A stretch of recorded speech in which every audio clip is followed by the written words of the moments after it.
ચાલો બહેનો, જય શ્રી કૃષ્ણ. આજ આપણે પુરુષોત્તમ માસ નિમિત્તે એક નવી વાર્તા કહીશું.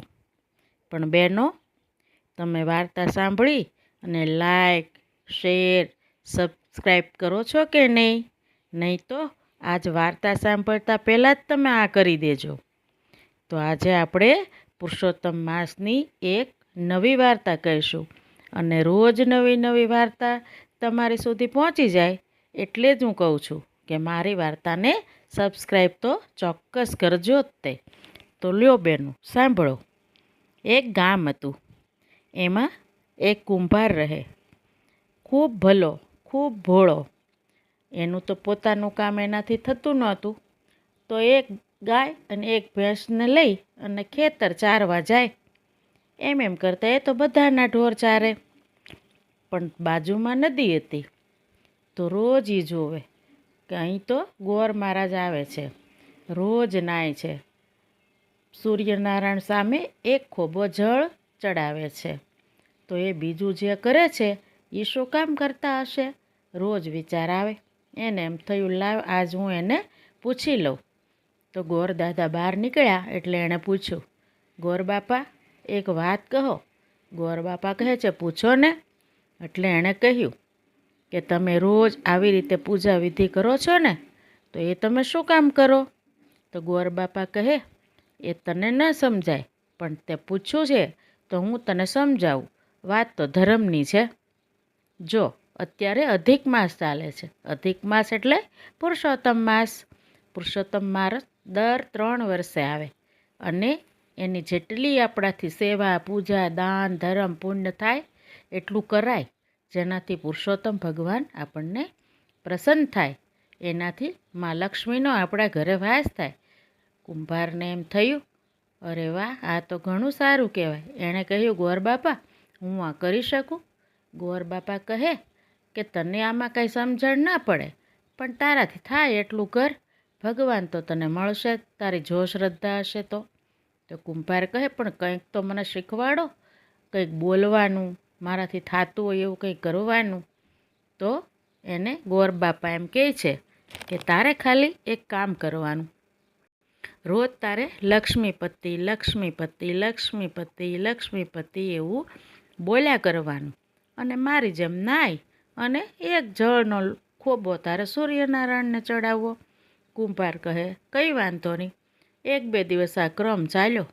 પછી તો કુંભારને પહેલાંથી જ એવો હતો કે એને તો રોજ નાવા ધોવાનો કંટાળો આવવા લાગ્યો.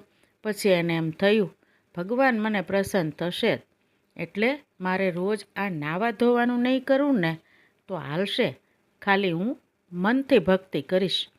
પછી તો એ ઢોર ચર્યા કરે અને મનમાં બોલ્યા કરે, લક્ષ્મીપતિ, લક્ષ્મીપતિ, લક્ષ્મીપતિ. પછી ઘરેથી જમવાનું લાવ્યું હોય, ઝાડ ઉપર ટીંગાડ્યું હોય. બપોરનો ટાઈમ થાય તો જમવા જાય, પણ પાછો વિચારે, ના ના, જમવું નથી. મારાથી તો જેટલું ભગવાનનું નામ લેવાય એટલું લઉં, જેથી ભગવાન મને પ્રસન્ન થાય. બસ આ ક્રમ ચાલતો રહ્યો. 2-3 દિવસ થયા. ભગવાનને એમ થયું, આ તો રોજ બપોરે જમતો નથી, છેક સાંજે જાય, ઘરે જઈ અને પછી જમે. આ તો યોગ્ય ન કહેવાય અને એ તો બધું મારા નામ ખાતર કરે છે.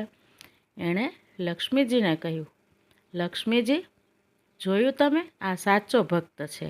એને પોતાના શરીરની કે જમવાની પણ જરૂર નથી, કોઈ ચિંતા નથી એને. માત્ર એ આપણી ભક્તિ કરે છે. તો આપણે ચાલો એના ખાતર પૃથ્વી પર જવું પડશે. એ તો પૃથ્વી પર આવ્યા એક બ્રાહ્મણ અને બ્રાહ્મણીનું રૂપ લઈને. એની સામે ઊભા રહ્યા. કુંભાર કહે, આવો મહારાજ. ભગવાન કહે છે, હા, તમે શું કરો છો? તો કહે છે, હું તો રોજ ઢોર ચરાવું અને લેવાય એટલા ભગવાનના નામ લઉં. તો એણે કહ્યું, ભૂખ લાગી છે, કંઈ ખાવાનું છે? તો કુંભાર કહે, હા, હું રોટલો લાવ્યો છું, એ મારા આગળ છે, અને ડુંગળીનો દડો. તો ભગવાન કહે, લાવો અમે ખાઈ લઈ. તો એ બતાવે છે. પછી ભગવાન એને પૂછે છે, કેમ, આ તો બપોર વેળા પસાર થઈ ગઈ, તો આખો રોટલો છે તો તમે નથી ખાતા?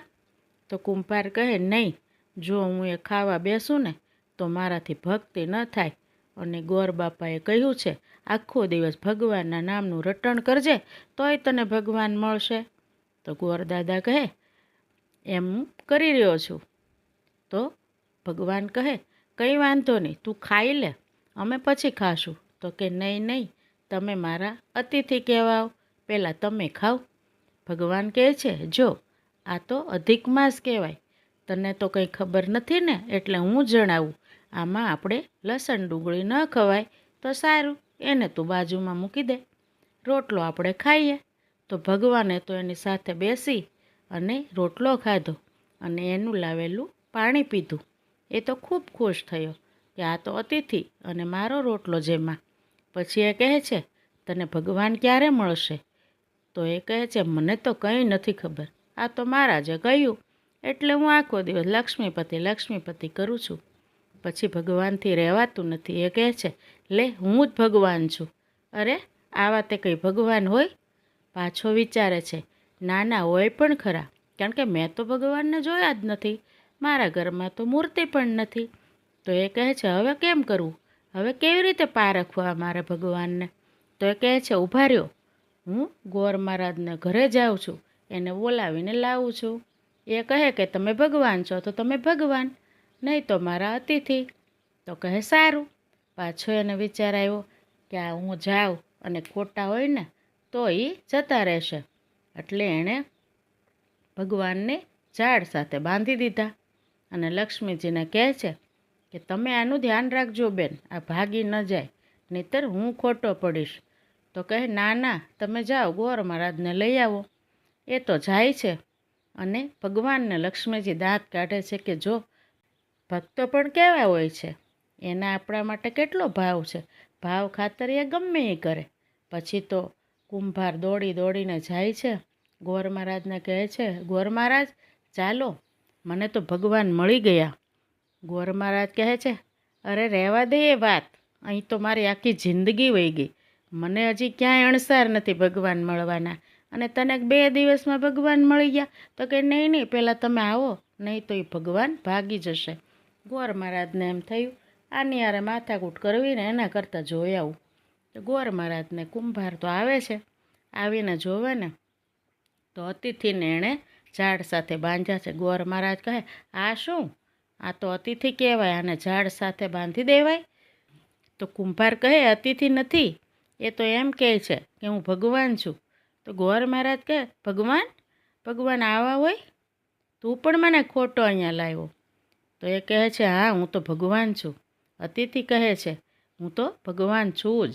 ત્યારે ગોર મહારાજ કહે છે, તો પછી અમને પ્રમાણ આપો. ગોરની આ વાત સાંભળી ભગવાને તેમના ચતુર્ભુજ રૂપના દર્શન કરાવ્યા અને પછી બોલ્યા, અને આ તો મારો ભોળો ભક્ત, એટલે એના માટે મારે અહીં આવવું પડ્યું. અને તમારી બંનેની ભક્તિ સાચી હતી, એટલે મેં તમને બંનેને દર્શન દીધા. હવે કહો તમારી શું ઈચ્છા છે? બંને એમ કહ્યું. એ કહે છે, મારું જીવન મજૂરીમાં પસાર થઈ ગયું, મારે પણ કંઈ નથી જોતું. અને બ્રાહ્મણ કહે છે, મેં પણ મારી રીતે ભક્તિ પૂજા કર્યા છે, મારે પણ કંઈ નથી જોતું. અમને બંનેને તમારી ખૂબ ભક્તિ આપો, અમે જીવીએ ત્યાં સુધી તમારા ગુણગાન કરીએ, અને આગલા જન્મમાં પણ તમારી ખૂબ ભક્તિ આપજો. બસ અમારું જીવન પ્રભુમય વીતે. બસ આમ જ જે લોકો શ્રદ્ધા ભાવથી કોઈ પણ પ્રકારના દેખાડા વગર ભક્તિ કરે છે ને, એને તો ભગવાન પ્રસન્ન થાય જ છે. તો લો બહેનો, આજની વાર્તા તમને કેવી લાગી? અને હા, ફરી કહું છું, આ વાર્તા પણ તમને ગમી હોય ને તો મારી ધરમ કરમ ચેનલને લાઈક, શેર અને સબસ્ક્રાઈબ કરજો, અને એનાથી તમને નવી નવી વાર્તા રોજ મળતી રહે. તો લ્યો બહેનો, જય શ્રી કૃષ્ણ, જય પુરુષોત્તમ ભગવાન.